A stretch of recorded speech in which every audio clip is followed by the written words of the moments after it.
Bonjour à tous. Aujourd'hui, le Christ est notre exemple.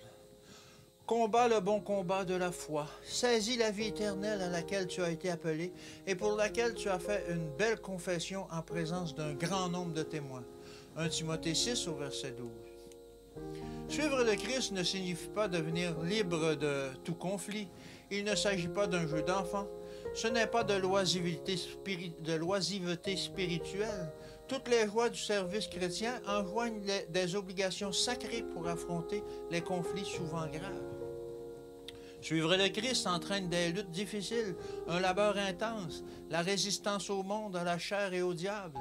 Notre plaisir, ce sont des victoires remportées pour le Christ dans des combats ardus et pressants. Nous sommes ouvriers avec Dieu. 1 Corinthiens 3, verset 9. Le Christ s'est engagé dans la grande œuvre pour laquelle il a vécu et donné sa vie. Nous devons être prêts à tout propos et hors de propos. Et pourquoi? Parce que nous avons été rachetés à un grand prix et que nous nous sommes enrôlés sous la bannière du prince Emmanuel. Nous nous sommes engagés à travailler, non pour la nourriture qui périt, mais pour celle qui subsiste pour la vie éternelle. Jean 6 au verset 27. Nous devons travailler à notre salut avec crainte et tremblement. Nous ne nous appartenons pas. Nous avons été rachetés à un grand prix afin de glorifier Dieu en nos corps et en nos esprits, qui lui appartiennent. Nous avons une tâche à accomplir, nous avons un devoir fidèle à remplir dans sa vigne. Chacun a reçu son travail. Si le pain de vie nous a été accordé, nous devons travailler dans la vigne du Seigneur. Nous sommes chargés de renoncer à nous-mêmes, de prendre notre croix et de suivre le Christ. Nous devons entreprendre la course qui nous a été proposée avec un zèle persévérant. Ceci requiert souvent une action énergique. Nous ne pouvons rester oisifs, nous sommes ainsi exhortés. Combat le bon combat de la foi. Saisis la vie éternelle. Nous devons constamment représenter à ceux qui se sont engagés au service de Christ que cela implique une diligence constante.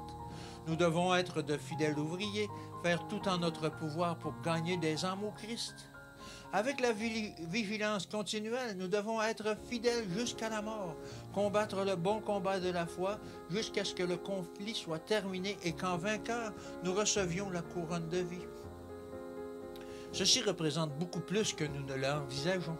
Le Christ est notre exemple. Le combat chrétien n'est pas une vie de complaisance envers soi-même, à l'imitation de la façon de manger, de boire ou de s'habiller des mondains. Le Seigneur Jésus est venu sur notre terre sous forme d'homme pour donner sa vie en précieux exemple à la nôtre. Il est le modèle non de la complaisance spirituelle, mais d'une vie de sacrifice et d'abnégation. Nous savons ce que le Christ est venu nous donner. Nous avons devant nous le Prince du ciel, le Fils de Dieu. Il déposa la couronne royale, les robes princières, et il vint prendre place dans notre monde. En l'homme de douleur et habitué à la souffrance, combien peu le comprennent? Est-ce que nous le comprenons? Que Dieu vous bénisse et qu'il vous garde. Et je vous dis à demain.